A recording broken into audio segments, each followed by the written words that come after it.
Hello everyone. Today I am going to show you another practice video of figures of speech or rhetoric as you may call it.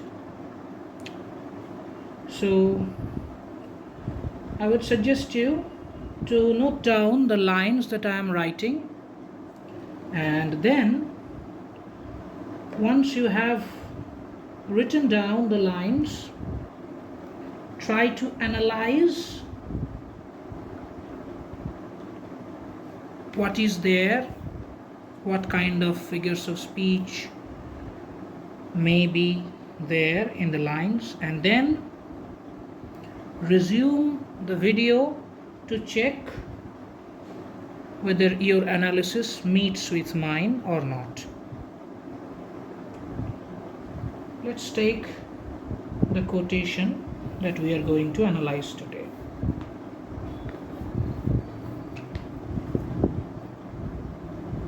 It is from Thomas Gray's elegy.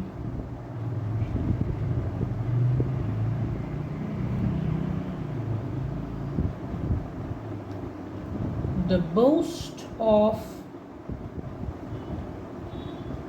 heraldry, the pomp of power,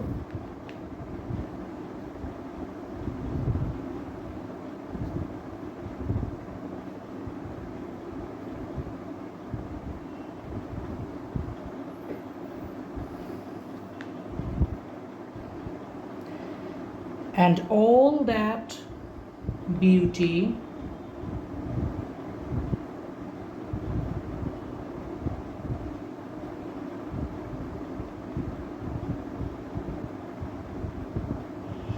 and all that wealth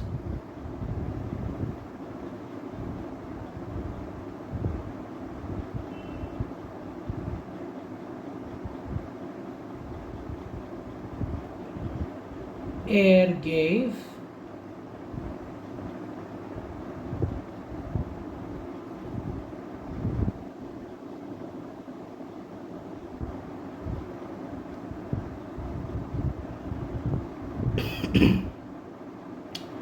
awaits alike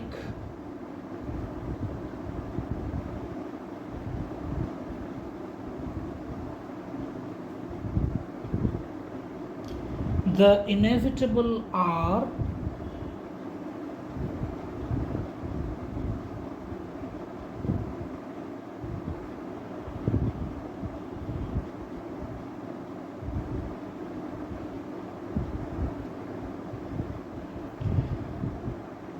the paths of glory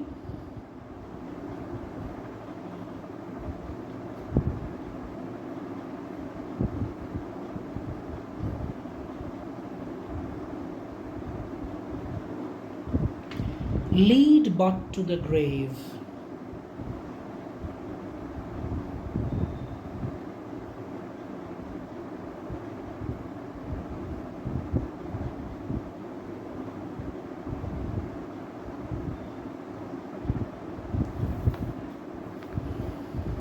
This is from Thomas Gray. Now, I would suggest you to pause the video, then look at the lines, underline those areas where you may find some figures of speech, some rhetorical devices, then resume the video.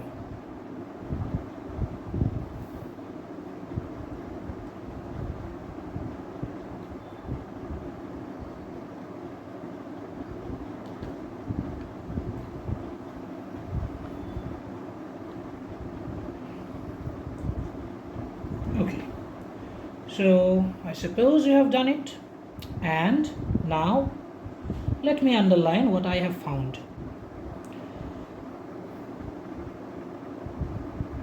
Boast of heraldry, pomp of power, and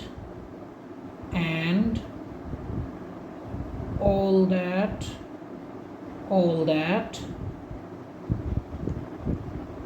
awaits like the inevitable hour,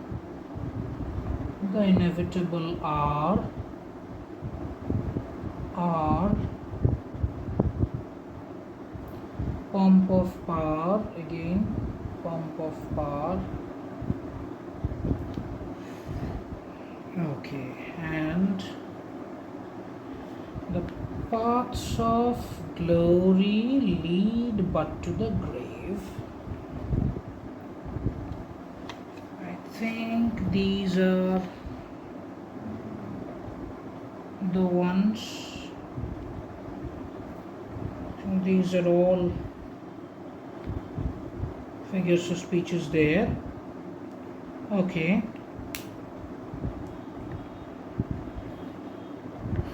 Let's start our analysis then. I mean, explaining what we have found out. First of all, in the first line, line number 1, we have found out that there is boast of heraldry. Now, heraldry cannot boast. Heraldry is an abstract idea. Power is an abstract idea. Power cannot pomp, like, these are the things that men do, human beings do. So naturally, heraldry and power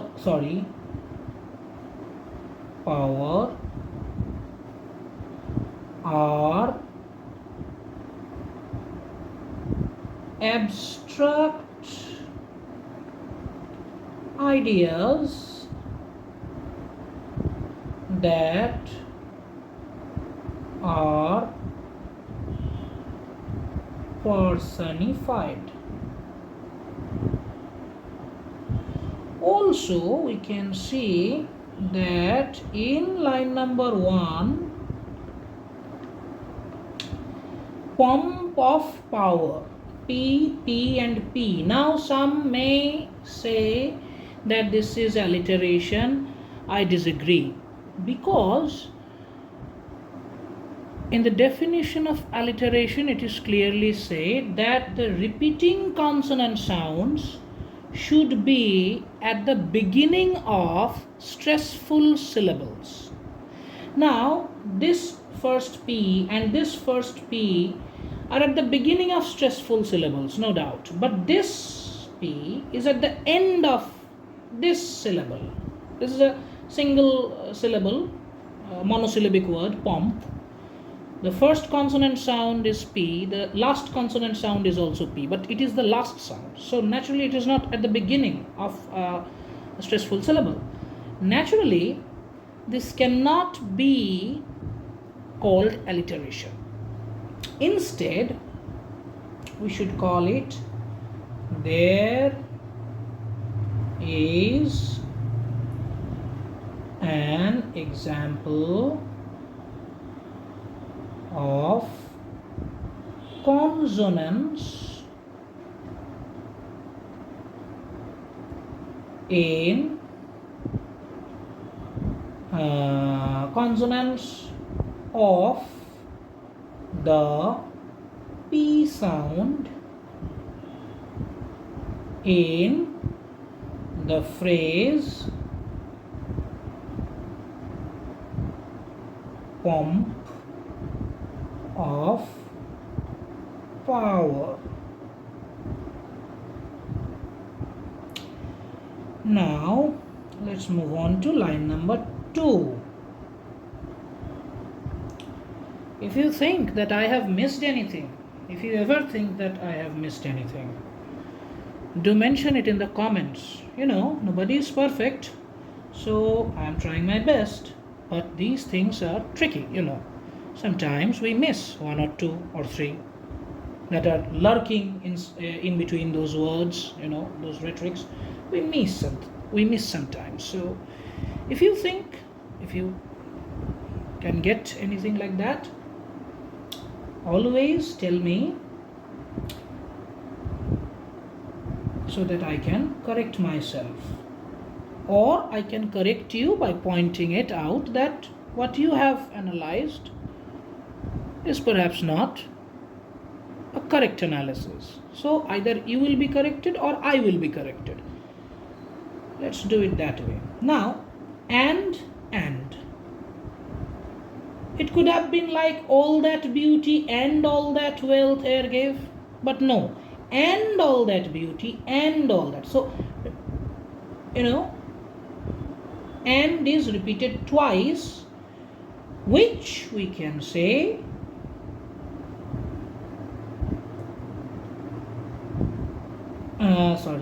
polysyndeton found. Polysyndeton is found in the repetition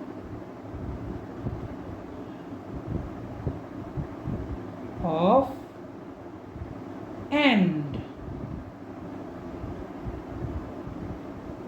Also, there is another repetition. These are like two clauses. And all that beauty and all that wealth ever gave. So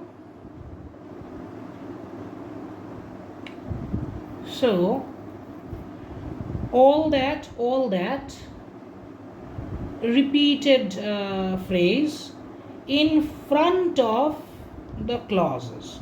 So we have in line number 2 an example of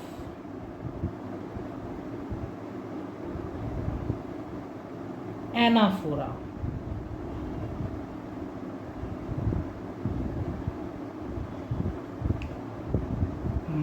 With the repetition of all that at the beginning of successive clauses. Done. Now that I am thinking about this particular line, I think that this gave must have something, some kind of, I am doubting there is something telling me that it should be, or it may be, a zeugma. I think so. In case of zeugma, we know that a single verb deals with more than one subjects or objects or noun phrases or clauses. So this is one clause, all that beauty and all that wealth. There is this common verb, gave. So this is going to be, let me underline this one first. This is going to be an example of zeugma. Line number 2.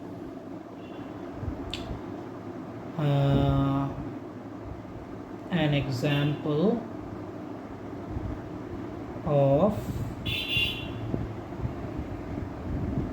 zeugma can be found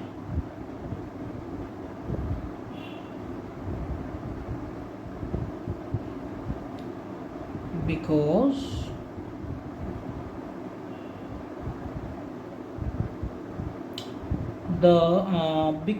there is a single verb, and that is gave. There is a single verb, gave, dealing with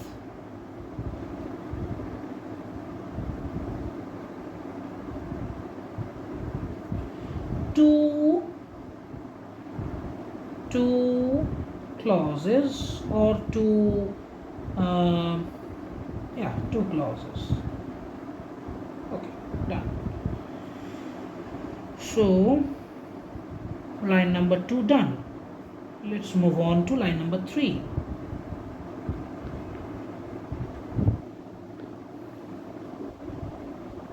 Okay. Moving on to line number 3, we find that awaits alike the inevitable hour. The inevitable hour. Now, is it a circumlocution periphrasis or is it something else? I think it is not just circumlocution but a special kind of circumlocution, that is euphemism. Euphemism softens. I mean, circumlocution, of course, tells something in a very indirect way, using more words. And in case of euphemism, we find that it softens the actual word that it intends to say. That means the inevitable R is actually trying to mean depth. So write it down. The inevitable are actually means death.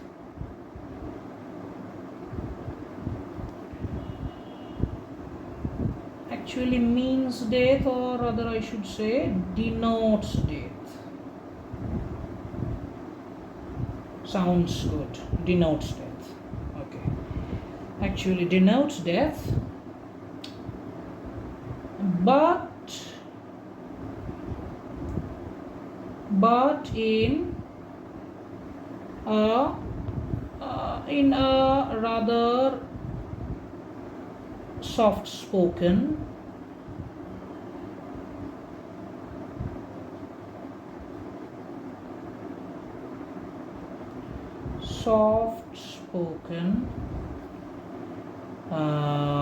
way of speech.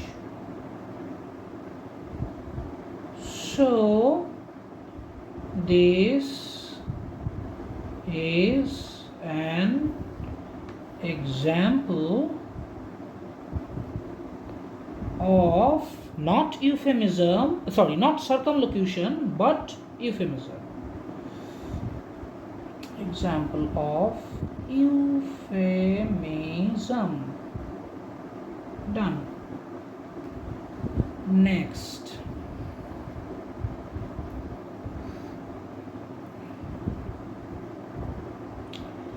Also, there is this particular word are. Line number 3. We know that the poet is talking about the inevitable, that is death, and he is talking about the time of death. That awaits the time of death, awaits alike the time of death, the moment of death. So, our denotes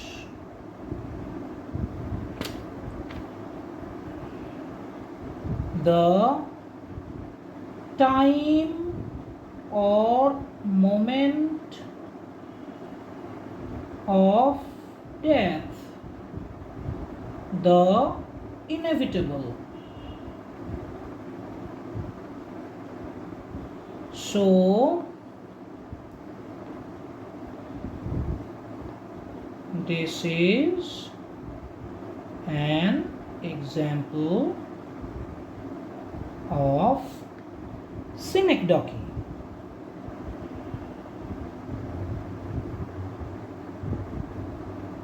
Done. Then we have the paths of glory lead but to the grave. Now, glory is a very positive thing. It leads but means only, nothing but, to the grave. A grave is a negative idea. So how can such a positive thing lead us to a very negative thing? So this seems like paradoxical, but it has a hidden meaning. That means that whatever glory you attain, whatever achievements you can have, ultimately your journey in life means you are going towards the grave. So it is epigrammatic, because apparently it seems like opposite ideas put together, but it has a particular hidden meaning, quite a philosophical meaning. So line number 4, it is obvious that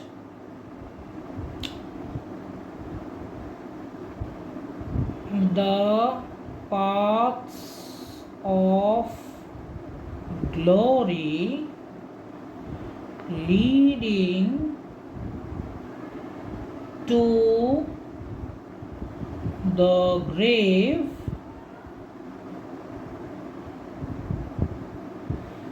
is a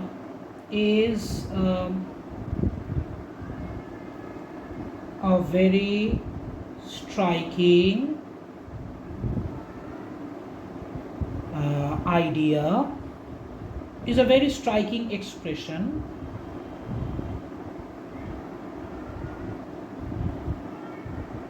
But there is a hidden and significant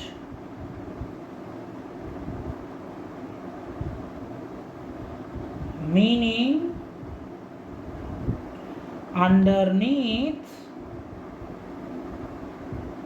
the paradoxical statement. Colon. So what is the hidden meaning? That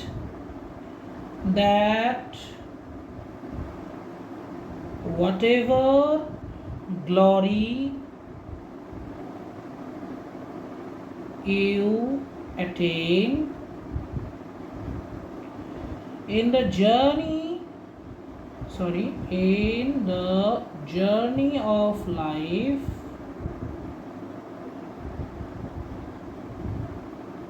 your ultimate destination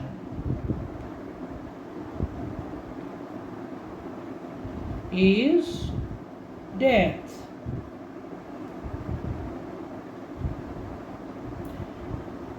Which is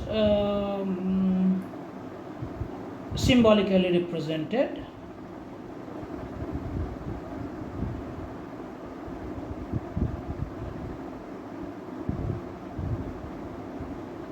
by the grave. So this is an example,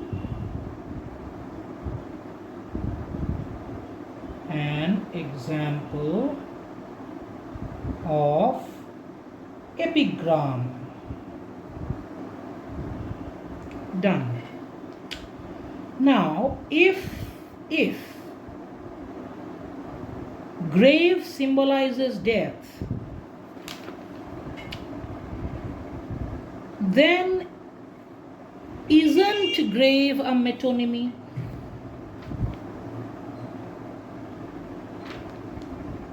Or is it metonymy, or is it synecdoche?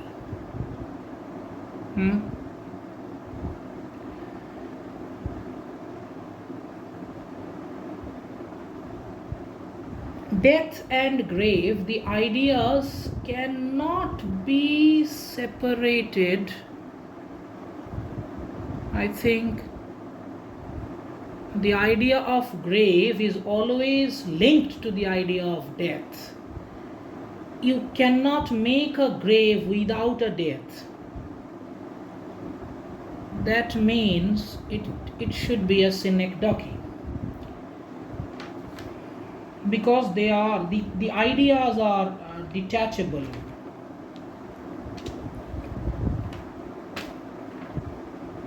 No, this one. So grave is a synecdoche. If I am not, if you think that I am wrong, always tell me, because nobody is perfect, especially I am not, I know that. So sorry, line number 4. So I must learn from you as well as you are trying to learn from me. The word grave synecdochically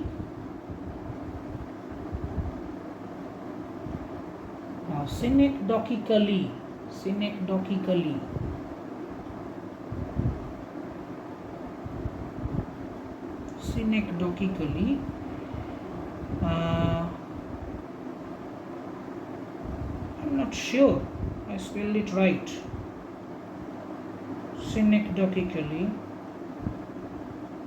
Do not trust me, just check with the dictionary if this is an E or this is an I, as I have written. Okay, so synecdochically denotes death. So this is our rhetorical analysis of this quotation, which has only 4 lines. Now how many things here we have found?